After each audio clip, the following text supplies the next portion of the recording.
Bonjour Christine Ockrent, vous avez écrit votre dernier livre Le Prince Mystère de l'Arabie. Pouvez-vous nous en parler s'il vous plaît? Oui, bonjour.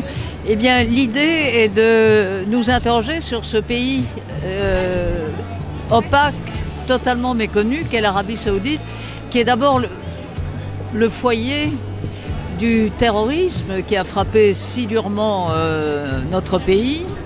Et quand j'ai vu surgir dans ce royaume archaïque où d'habitude les rois et les princes étaient tous des vieillards, sauf quand on les voyait à Saint-Tropez, pratiquant des mœurs bien éloignées de la dévotion à laquelle en principe ils sont condamnés. Bref, quand j'ai vu surgir ce jeune prince héritier, nommé par son père à la tête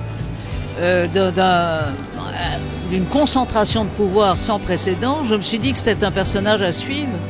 Et ce qui m'a fasciné, c'est de voir comment ce jeune homme, qui n'est pas du tout occidentalisé, à la différence de ses frères, il n'est pas allé dans des universités américaines ou britanniques, etc., mais très proche de son père, très imprégné de la culture bédouine. L'Arabie Saoudite reste un pays tribal. Et il a réussi à d'abord éliminer tous ses rivaux, c'est-à-dire des cousins de la même génération que lui. Il les a enfermés dans un palace à Riyad, c'est ce que je raconte, c'est un polar. Il fait enfermer quelques 350 personnes, qui est véritablement l'élite du royaume. Et à partir de ce moment-là, il a, lui, tous les pouvoirs. Et il enclenche une série de réformes qui nous paraissent à nous marginales, parfois ridicules, enfin permettre aux femmes de conduire. Simplement, l'Arabie Saoudite était le seul pays au monde où les femmes n'avaient pas le droit de toucher le volant. Mais il accompagne ces réformes de mesures extrêmement répressives et il met en prison autant les militants progressistes que les religieux ultra-conservateurs, parce que c'est un pays où les rapports de force entre la dynastie et les religieux sont extrêmement importants, même s'ils ne sont pas visibles. Et à partir de là, on voit l'engrenage du pouvoir absolu qui n'a plus aucun frein, qui, à l'extérieur, enclenche une guerre tragique au Yémen, mais aussi un blocus du Qatar qui ne fonctionne pas, le Premier ministre libanais qui s'en sort, et on voit sur le plan intérieur néanmoins la popularité de ce jeune prince, parce qu'il répond à une jeunesse.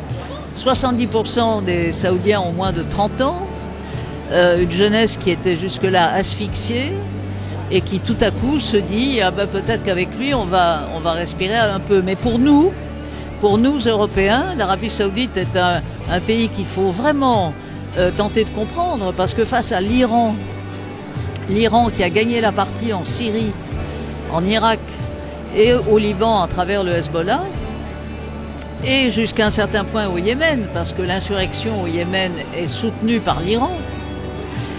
Voilà, il faut, je crois, véritablement s'intéresser et tenter de comprendre ce qui se passe dans cette partie du monde dont on voit les remous sanglants, mais il faut aller, je crois, plus loin et voir jusqu'à quel point ça nous concerne, nous. D'accord, un personnage charismatique et ambivalent aussi, vous êtes d'accord avec ça? Ah, bien sûr, on a vu avec l'assassinat de ce journaliste saoudien à Istanbul début octobre le côté noir de la force.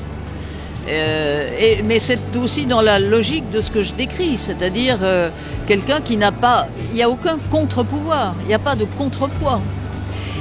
D'autant que ce journaliste saoudien lui-même appartenait au système.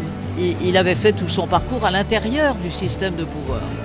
Donc ce livre nous raconte tout ça, toute cette histoire. Peut-être devons-nous avoir un regard bienveillant par rapport à lui? La bienveillance, c'est un autre registre. Quand il s'agit d'essayer de comprendre des cultures qui sont tellement éloignées des nôtres, quand il s'agit de comprendre une situation sur le plan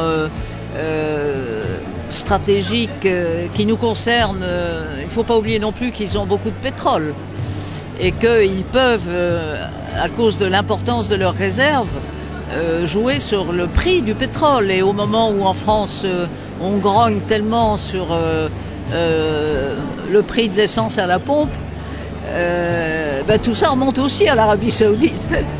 Alors, pour finir, quel message vraiment, en 2 mots, vous voulez faire passer dans ce livre? Il faut s'intéresser au monde complexe et il faut s'intéresser à des univers qui ne nous ressemblent pas. Très bien. Donc un livre certainement qu'on aura plaisir à parcourir, un livre visionnaire. Alors on vous remercie beaucoup Madame Christine Ockrent.